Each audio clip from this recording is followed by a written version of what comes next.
Šiame vaizdo įraše jūs susipažinsite su regbio taisyklėmis. Šiame sporte rungiasi dvi 15 sportininkų komandos, 100 metrų ilgio lauke ir stengiasi surinkti daugiau taškų nei priešininkai.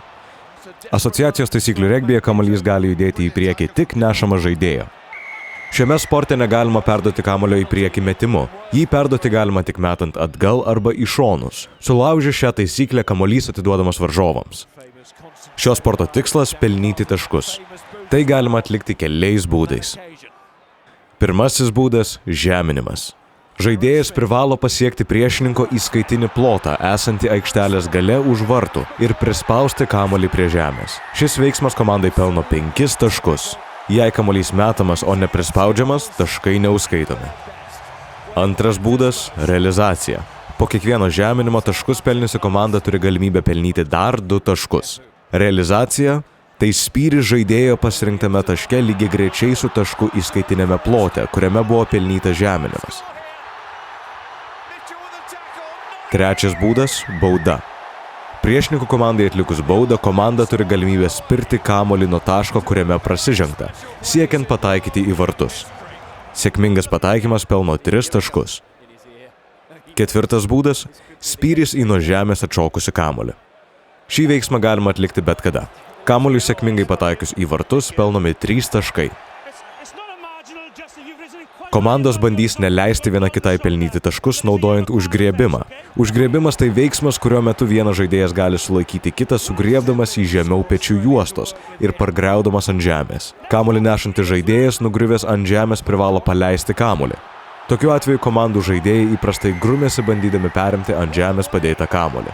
Šis veiksmas vadinamas suvertimu ir yra vienas svarbiausių žaidimo strategijų. Suvertimo metu išbandoma žaidėjų jėga, ištvermė ir komandinio darbo sugebėjimai. Jei kamuolys perduodamas rieda žemę atgal, ataka nestabdoma. Kitaip nei amerikietiškas futbolas ar lygos taisyklių regbis, asociacijos taisyklės neriboja kamuolio laikymo. Jei komanda sugeba turėti kamuolį per visas rungtynes, įprastai taip ir bus.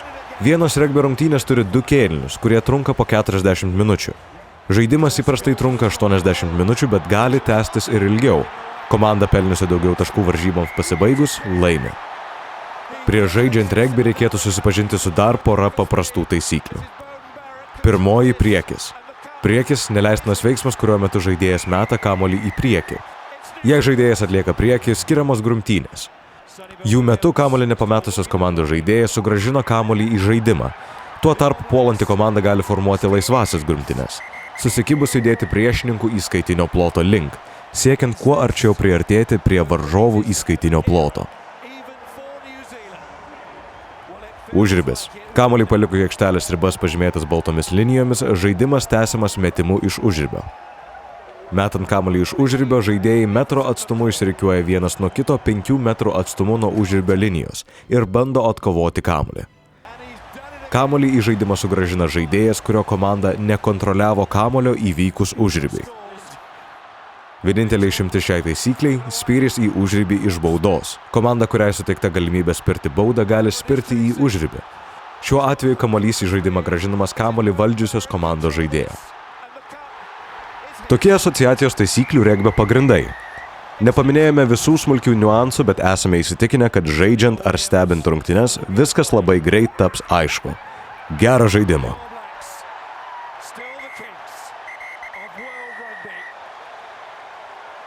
Is this the greatest ever era?